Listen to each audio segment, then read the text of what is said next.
5 minus 5 equals 0. And again here we have 5 minus 5. So 0 times 0 is just 0. But this answer is not correct, because according to the order of operations, first we have to do parentheses, then exponent, then multiplication or division, and finally addition or subtraction. Remember that multiplication and division have equal priority and we have to go from left to right. And the same applies to addition and subtraction. In this expression, we have two subtractions and one multiplication.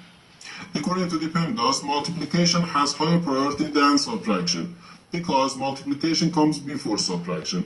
So here, first we have to do this multiplication, then this subtraction, and finally this subtraction.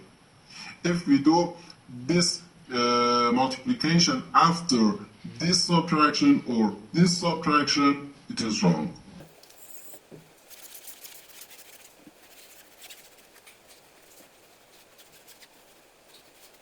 So first we have to do this multiplication. 5 times 5 equals 25. So 5 minus 25 and the minus 5.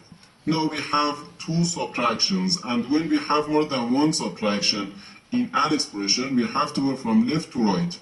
So here first we have to do this subtraction. 5 minus 25 equals negative 20.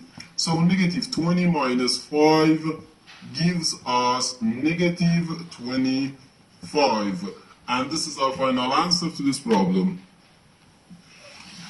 The correct answer is negative 25.